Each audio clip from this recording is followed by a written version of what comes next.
Hello, everyone. I'm Alan Potcotter, and you're listening to CallTalk for September 29th, 2021. Today's topic is management challenges in an at-home work environment. If you're listening, we invite you to be part of the show and ask questions. Here's how you do it. You can email me at calltalk@benchmarkportal.com. I want to remind everyone that all of our shows are archived and available to listen to at benchmarkportal.com any time of the day. And with that, I would like to introduce the host of the show, Bruce Belfiore.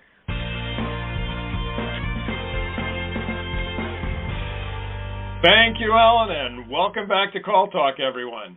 Well, one of the things that's going on now is a ton of management challenges in the work-at-home environment that the pandemic has left us with. And so we have an expert to talk to about that, and he'll probably also veer off in other interesting directions for us.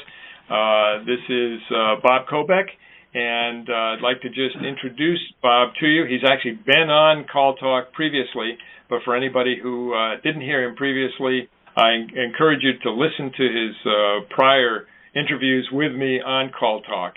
Prior to forming Mobius Vendor Partners, which is his company, in October of 1999, Bob spent more than 30 years in direct marketing for industry and government. He's designed more than 150 outbound telemarketing, inbound customer service, and order processing operations.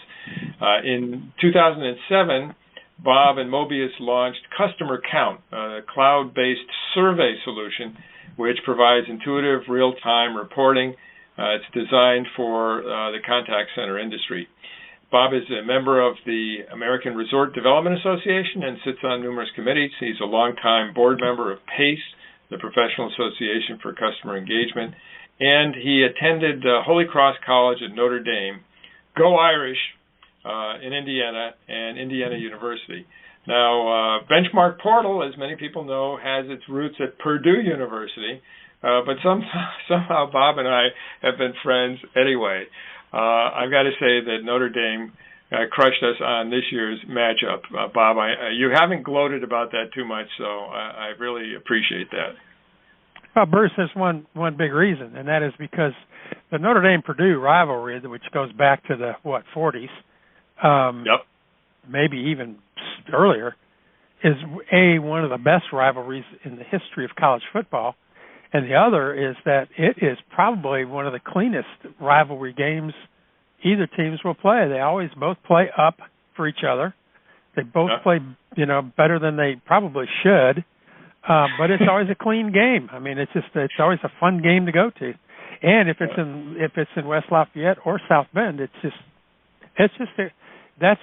such a great football tradition. So I'm not going to gloat. Even, I remember one time when Bob Greasy just absolutely demolished the Irish. I know I'm going back a few years, but, I appreciated my friends from Purdue not gloating over that one. Okay. Yeah, no, it's one of the great cross-state rivalries. And anyway, and you're a gentleman and, not to gloat, so thank you for that. Well, let's talk about this management challenges in a work-at-home environment. I know that's something that you and I have talked about also on your podcast and that you have talked to many people about and thought deeply about. So give us some of your thoughts on that, and we'll take it from there. Bruce, we, among other things, Mobius, thanks for the lift about the CustomerCount, the survey system, because what's kind of key about that is that we also have an employee experience platform. So not only have we helped our clients move their agents to remote status, but we also then can continually measure how they're doing.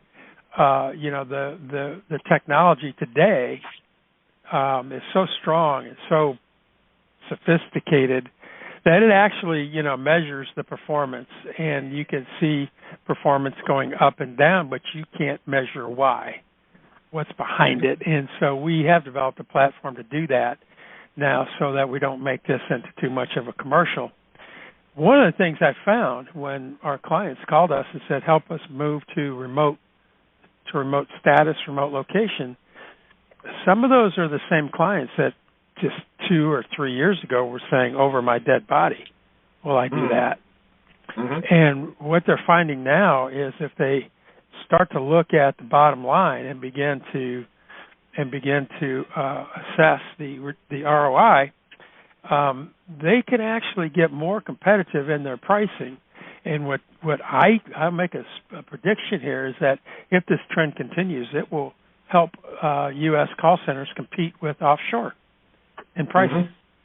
Mm-hmm. That's interesting. I think this could be a job creator. Right. Yeah, I mean, let's just peel that onion apart a little bit, because one of the things next week is Customer Service Week, as you know, and we're putting out a video. One of the things that I'm noting is that the technology for this at-home work has not always been here. I mean, this is something that 20, 30 years ago didn't exist. Then there was a company called Willow that kind of started making things distributed a bit, and then it got better and better and better with cloud-based. And so the capacity was actually in place when the pandemic hit. Think for a minute, if the pandemic had hit, 10 or 15 years earlier, we would not have been nearly as prepared as an industry to respond to that. But because of the capacity of today's technology to be installed and to be pushed out very quickly, that we were able to do that. It's really pretty extraordinary to think about that. Well, and by quickly, Bruce, I'm talking about tens of thousands of agents went into remote status within weeks of that pandemic, and that's because, the cloud-based, and particularly the cloud-based, but even the on-prem premise technology, was capable of pushing it out. Of course, the online stuff is always going to be, stronger. And not only that, but 5 years ago, the VoIP technology was not as good as it is today. The quality of the voice, the quality, the ability to manage that dialer didn't exist as it does today, because the call center technology companies they continue to invest, which they need to, because they also need to help the industry stay ahead of what's going on. Nobody predicted the pandemic, but everybody predicted TCPA, for instance. So all those things still had to apply, whether that agent was on site or remote. Right, absolutely. And one of the other things that I mentioned in this video we're doing for Customer Contact Week is that really our industry has a lot to be proud of in terms of having opened its arms to a lot of people and changed their lives. So in terms of being open to diversity, I mean, our industry was employing people, women and immigrants and, people from all backgrounds a lot earlier than a lot of others, and served as a mode of social mobility. Specifically as it regards this at-home thing, we have been able to really open arms to disabled people. And there are, thousands and thousands of disabled people who are working very happily and productively from home now that, the technology now allows for. And similarly, there are parents and also people who have elderly parents who need to take care of them who can work from home. And actually, that started before the pandemic, right? And the sort of the magic of that and the capability of that was recognized even more during the pandemic, I think. And so, as you said, having the flexibility to do some things here in the United States has been increased as a result of all this. Well, and there's a huge underserved market that is still available to our industry. That our industry is still not taking advantage of, and because of the technology and the ability to work remotely, is that we are not bringing in the spouses of active military. If you think about active military, they're on a base for maybe 2 years. Can they get a job? Do they have a career path? Well, no, not really. So the jobs that they're able to get are not the jobs that it may not even be enough to feed their family. And if they have a family, they don't have the flexible hours that our contact center industry could offer them. So even if you are 200 miles away from a military base, you can still recruit directly on that military base. And I would also tell you that Michelle Obama and Joe Biden, that was one of their really big initiatives that they pushed forward, was getting tax breaks and tax advantages for hiring spouses of militaries, active military. Yeah. Actually, if I could just dovetail on that, and this goes back to research we did back when John Anton was with us here at BenchmarkPortal. And by the way, I just saw him yesterday. He's doing very well in retirement. But he, we discovered that by overlaying a database of performance metrics of call centers with demographic database that came from C.B. Richard Ellis, that there were certain characteristics of the of the communities that had the best performing centers. And they were things like they weren't in the center of cities, they weren't out in the middle of nowhere, they tend to be somewhere in between. They were communities that had a community college but not necessarily a four-year college there. A whole series of things. They had fairly high unemployment rates, et cetera. One of the things that stuck out in terms of successful places were places that had military installations nearby and employed military spouses.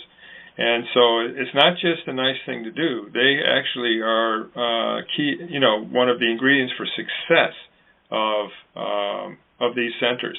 So what you're saying is absolutely right.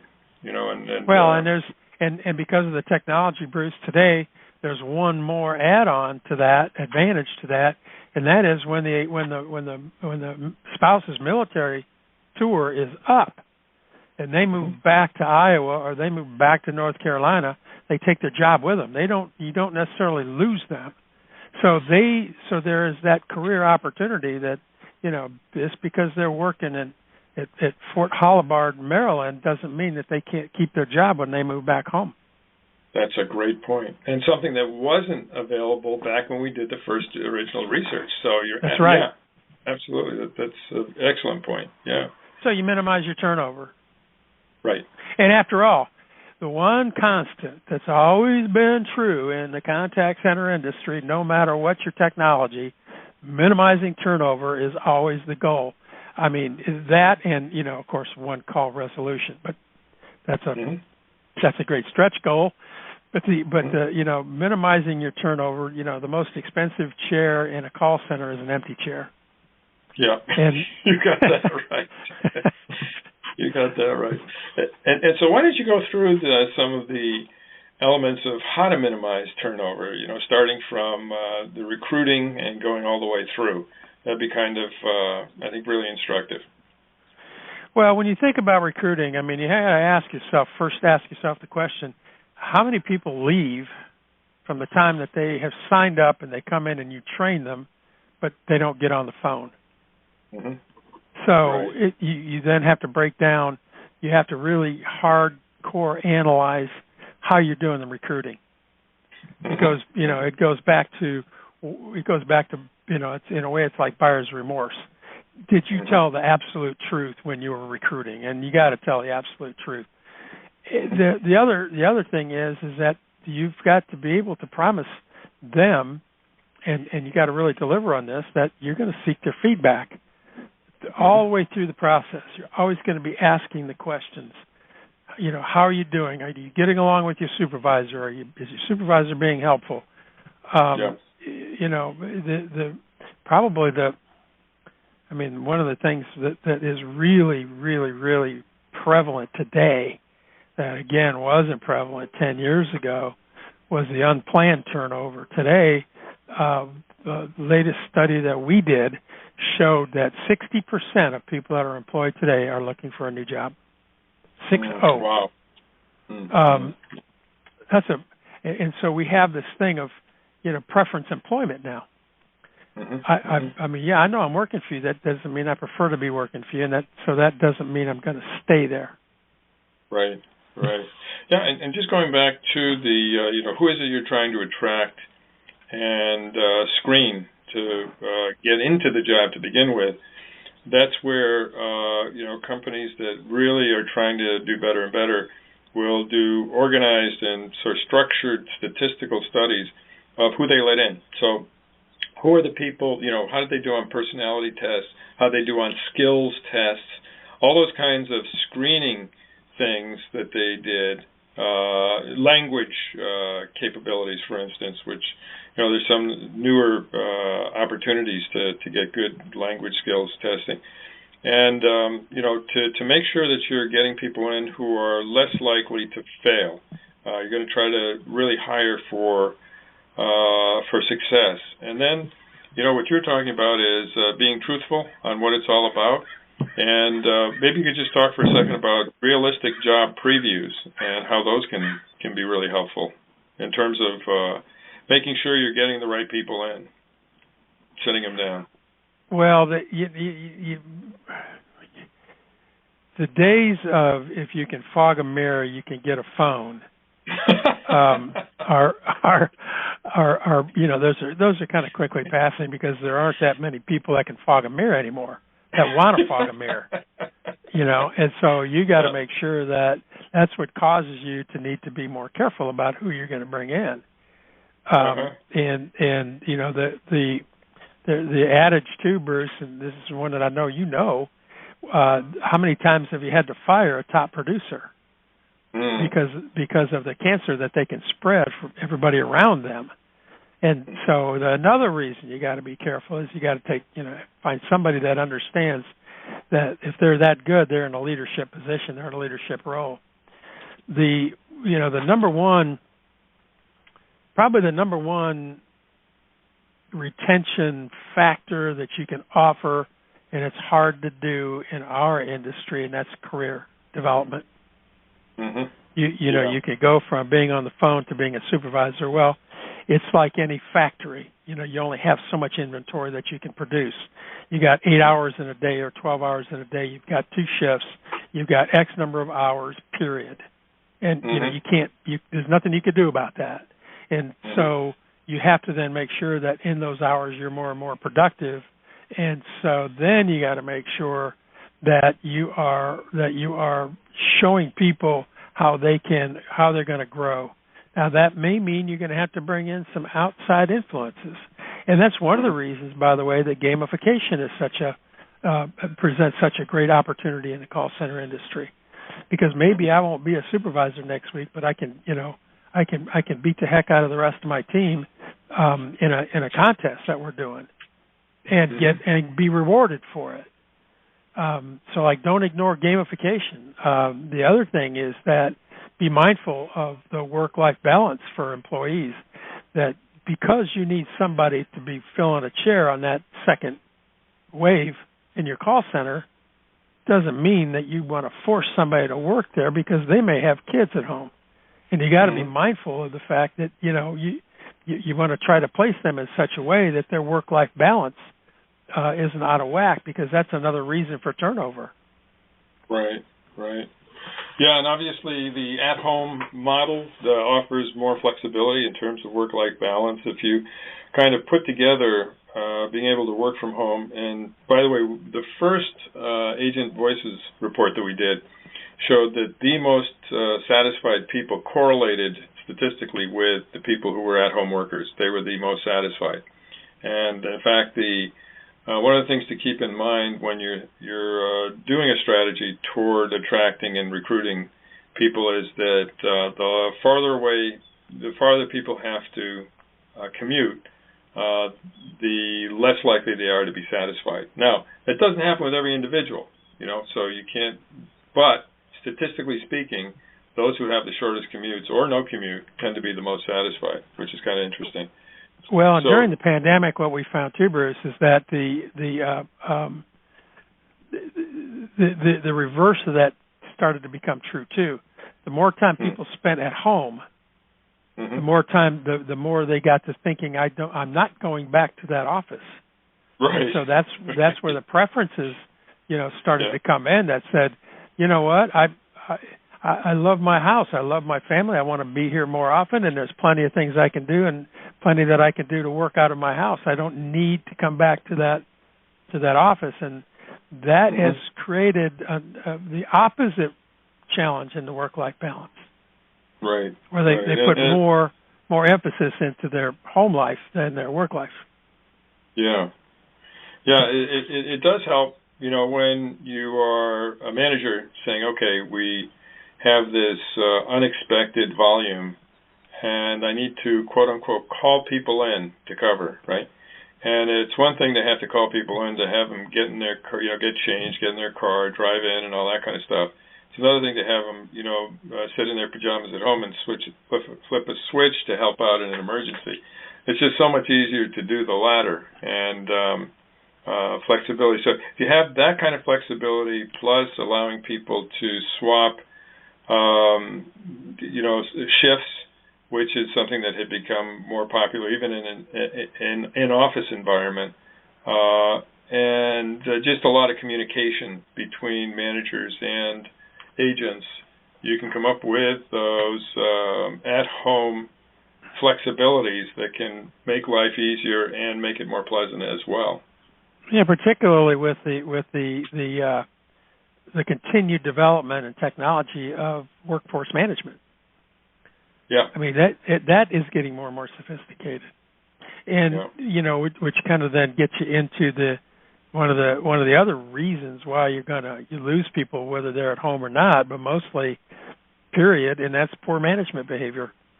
Mm-hmm. I've been in call centers before where I was called in to consult, and when I go to consult in a call center, there's a couple of things I do every time, and one of the first things I do is I go sit in the call center, and I watch and I listen.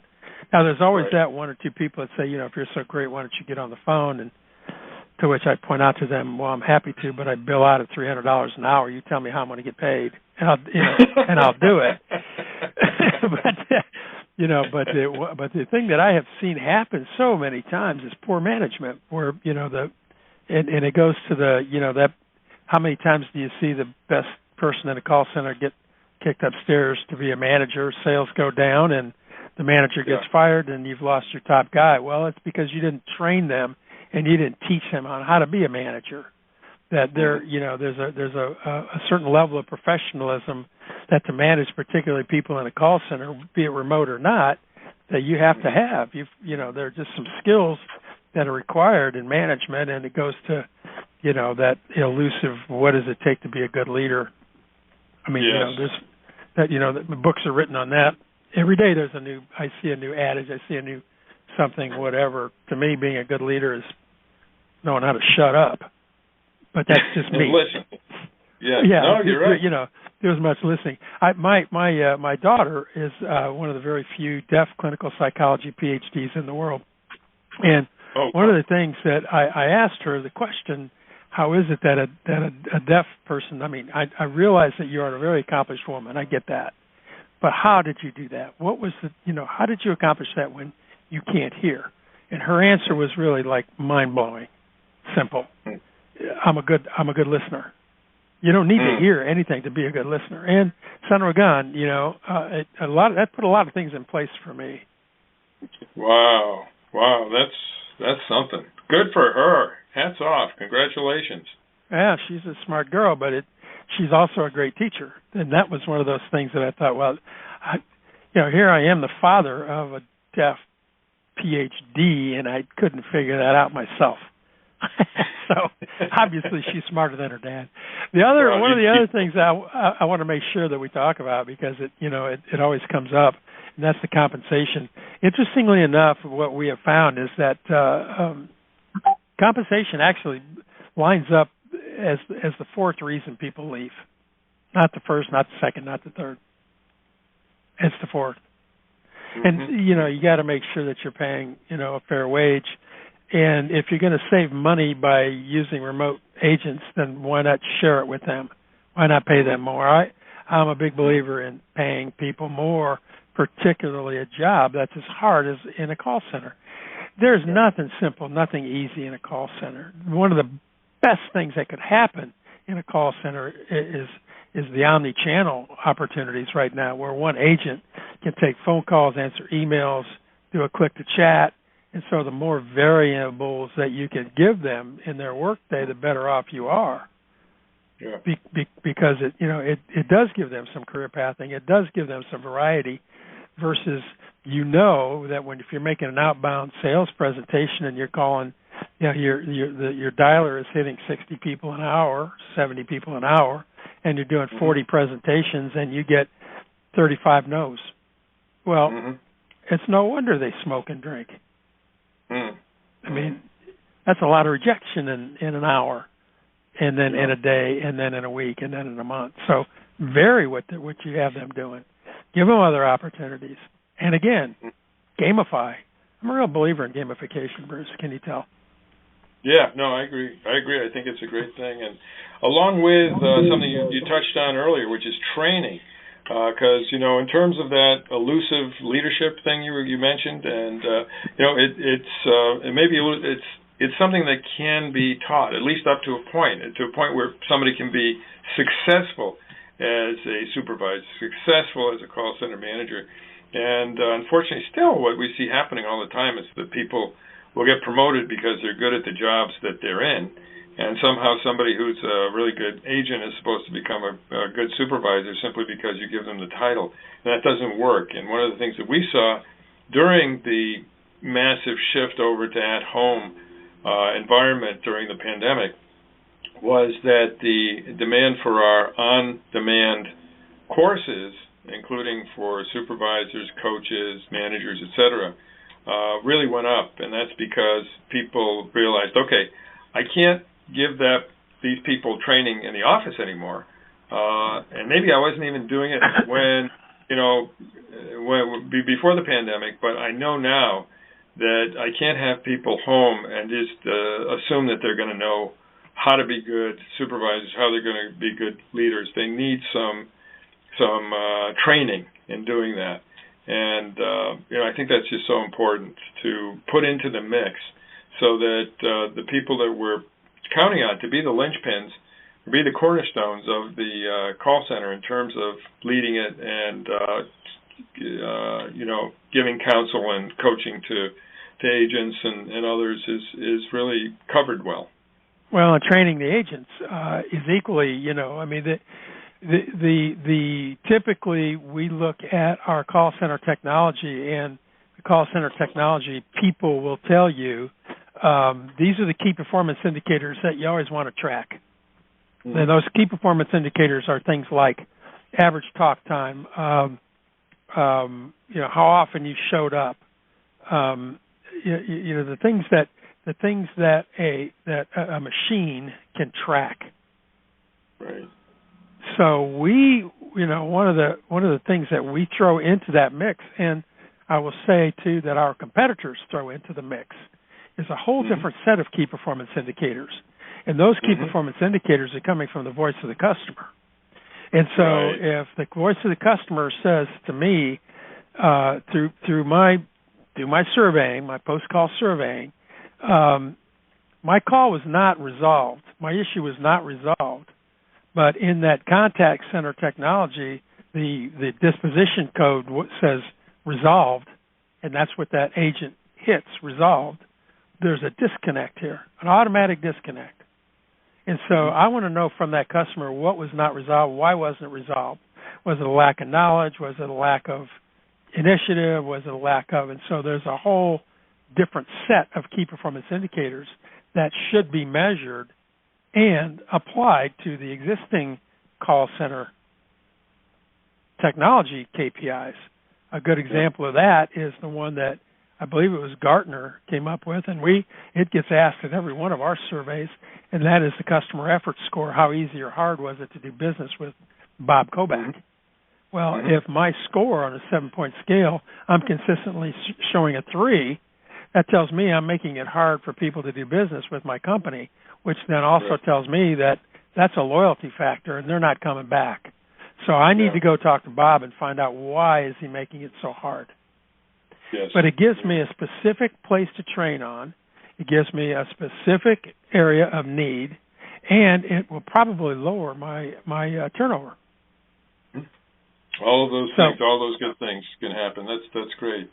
Well, we're at the bottom of our half hour at this point, so unfortunately we're going to have to close it there, but this has been great. You and I could, talk for hours, as we both know. But, what's cool, Bruce, is that we have. What's that? Yes. We have, actually. we have. You total it all up, and we have. Well, you know what? I'm a real fan of benchmark portals, and so any time I can throw my hat in the ring with you, I will. Same the other way. I feel the same way about you and you guys. So thank you very much for that. And what we'll do now is we'll turn things over to Alan. But thank you very, very much, Bob, for once again sharing your insights with us. Really good session. I appreciate it. Thank you. Thanks a lot, Alan? Bruce. Okay. Thanks again to both of you guys for your insights and another great show. We hope you can join us next month for another great show or look at our huge selection of archived shows on hot topics at BenchmarkPortal.com. Then click on CallTalk, where you'll find over 12 seasons. From all of us at Benchmark Portal, keep those headsets steady and your fingers ready. Stay safe and stay healthy. This is Alan Potcotter signing out. Have a good one.